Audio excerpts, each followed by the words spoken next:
Thank you for tuning in to Zim News Beat TV.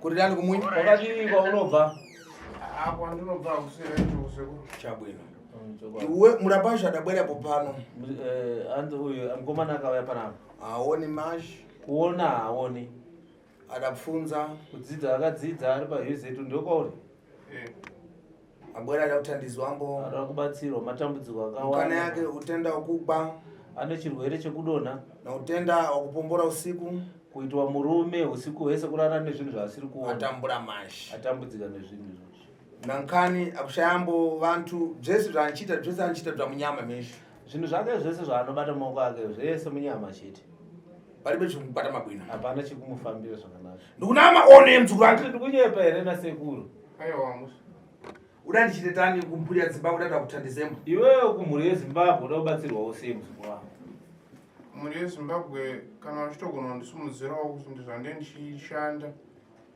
ndinge ndichigonawo kuwana zvinobatika kana kundisimudzirawo kuti chero ndigone kuenda kana kunze kwenyika ndichizonodzidzawo Agent muri pa UZ muri kuita program iyi ndikuita lo muri kuita law magorere chingani rekutanga rekutanga kumushande kupi kupindura kwamusana apo okay saka imi sekutandadzwa sekuru achitaura matambudziko amuri kusangana nawo but imimi matambudziko amuri kusangana nawo akaita kuti muti regai ndinanaire ndisvikewo pasekuru Kaningo akamira sei akudonha kuri kunyanya kuti chero apa pandakapedzisira kuuya chaicho tozoita nge ndinge ichida kudzoka futi nhasi inyaya yekuti kunyange mushonga ina ndiri kuushandisa but ndiri kuona kudonha ndiri kuramba ndichidonha zvekuti chero nevamwe vangu vakunditya kunyange nevanhu chaicho vakutaura kuti mumwe musi ndaitofambawo nemusikana ndikaona mumwe munhu akutaura kuti aiwa unopedzisira watapurirwa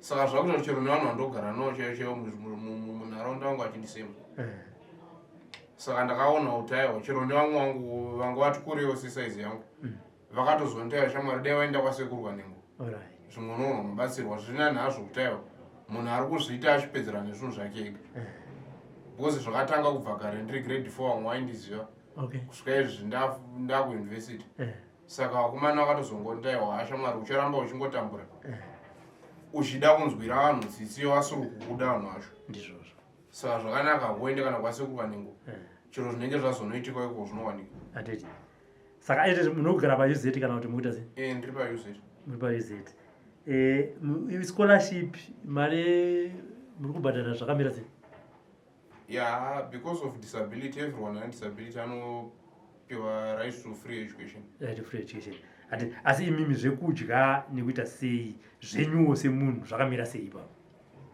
vabereki vakumboita vachishingirira zvavo but mukuoma kwazvo zvinenge zvichivanetsawo futi because vanenge vachida kubhalansisa vamwe vana uye zvinhu zvacho zvakaitawo seutano obvious chikoro hachinge chichindisapota utano zvezvava zvemumaoko mavo saka vabereki vari kungoshingirirawo vakamboedza kufamba kuedza kuti ndinge ndichibatsirika but ndaedza kutsvaga vanhu vakawandisa vanoti vanogona kundirapa kudonha but zviri kurapa zvaramba ndatozongoti kana aripo ari kuzvikonzeresawo mheno hamani pamatandaki handiti saka apa muri murezi pa UZ handiti imi makasununguka here kupa mhuri yeZimbabwe nhamba dzenyu kana kuti nhamba yekuti munhu akazoti regai ndibatsire zita ndiani zve Brandon Nengari akandira kubatsirawo mukoma Brandon nedhora rangu anzoti zvinosvikira kunhamba yenyu kana kuti zvinosvikira kunhamba yasamwani anogona kunge achikubatsirai pakamira sei ipapo vanogona kundibata panhamba dzangu handiti taura nhamba 0783 793 735 0783 793 735 saka kuya panapa mauya mega maita sei ndatozobatsirwawo nevanhu vemakombi kuti ndinge ndichigona kuburukira pasekuru Kaningo because hapana anenge ane shuwiro yekuda kundibatsirawo kwacho nenyaya yekudonha because vanhu vaakutya kugara neni vachitongotaiwa ukagaragara unodonha saka zvaakuita kuti chero even hameno tingoti chero nevasikana chocho ndaitomboshuwirawo kuita musikana but hapana Mwangoda kuti mitombo madonha mina. Ndo ndadonhawo ndinaye saka zvakuti vanhu vangu vachitongotayo. Unozozadzwa. Kuti chero mulecture chemo ndiri ndega. Alright. Okay. Saka sekuru ndokunzwa chishuviro chamukoma Brandon ari kuti dai zvaibvira ari kundikanganisira upenyu hwangu zvadzokera kwavari. Chabwino. Ndonkanada kuchita. Ndona wayana kuchimuiti. Funa ndimuthandise zvimare. Ndira kumbatsira nawo dzake dzipiri. Nkanya kugwa. Nawe kudona idoti imire. Mwe chinshamisambo. Ye chinondishamisa. Unzata neba massage mwe. Ye message anonyora. Asa yangani mas. Asibona awona. Alright. So ndifuna ndimuthandise chiite mwe. Sandora kumbatsira zvinhu zvake zviite zvakanaka. Ati ndimukanganisambo. Nemuroyi ari kumuvhiringidza iye Zvimare. zvipere ndopane nyaya. Ko vabereki vanotiwo chii kana muchifamba kudai sekuya kwana nasekuru ivo vasipo makambovazivisa here kuti vabereki ndakatovazivisawo ende vabereki vanotauraiwo kuti aiwa hapana chakaipa because ivo vabereki vatambura vakatambura kwese kwavangonzwa kuti kune muprofita kwese kwavanzwa kuti kune munhu anogona kurapa pfari vafamba vakafamba zvekuti vakatofarawo vachinzwanzayo shamwari dzangu dzandidakurekera kuna sekuru kaningouno. Makatovaudza? Ndakatovaudzawo kuti aiwa ndozvandakuita kunoko vakafara chaizvo kuti aiwa vaita zvakanaka sekuru kaningou vari kuda dai zvikatoita kuti zvavari kuda kurapa zvinge zvichibatsirika because kubva kare vabereki ndaingovatsanangurira kuti even mukurota ndiri kurotawo ndichishandiswa nemunhu wandei ndichiona kuti aiwa muri mukadzi asi ndikamutarisa kuzasi ndiri kuona kuti murume. Ndiri kuona ini zvimwe zvinhu zvimwe zvinhu tingati zvinhu zvinoratidza kuti aiwa zvisinomawo zvega zvega ndozvazvakungoitikawo mandiri zvekuti chero ndikada kufamba kukwana ndakufamba chaiko ndandakuudzwa aiwa watemerwa mikodzi kuti usarora.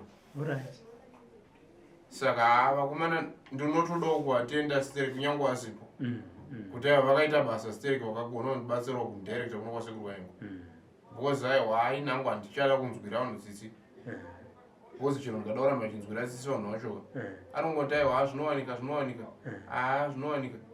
ivo vachinodya kuburikidza neni vachiita mari kufuma kuburikidza neni kuti nedzimwe nguva aida kutomboedza kuda kundiuraya chaivo saka aiwa maneta amani matandake handiti aiwa tinotenda kumapurezida tinotenda sekuru kanengo nekugamuchirai tinoimba munguva shoma iri kupfuura kana mazuva kana masvondo tichadzoka tichizonzwa uchapupu kubva kwamuri kuti kudonha kuye netumwe tumatambudziko ito twakasangana nekurara muchishandiswa zvinenge zvapera.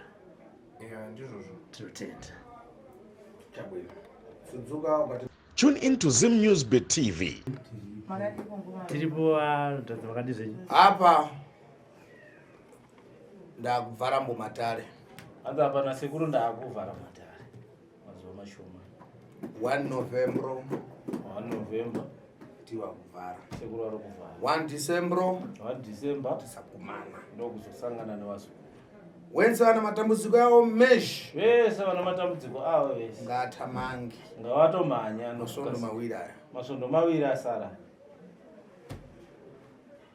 muri kubvadzukura muri kunze kwadziko vazukuru vangu vari kunze kwenyika mukuzvinzwa here tiwa kuvhara matare sekuru akuvhara matare ndara kutamanga kuenda kumuyi ndakuenda kumusha ndo Christmas yati imwe ndo nguva yekunozorwa kwasekuru pakrismasi yavo chabwino ndarevesa mafara manyinji ndatotaura zvakawanda ipapa tiwa kuvhara matare sekuru akuvhara matare 1 November 1 November vanenge vachi kwete mutozotamanga pa 1 November kuti still ndafika aiwa ndasvika 1 November kuuza kuti bwera kuno kumuyi unototera kumusha ndakhala drangu kuye mzimu kukumana naombo unongouya ikoko utaura nyaya yako mdzimu hausangane nawo chabwino. For these and more stories, tune into Zim News Bit TV.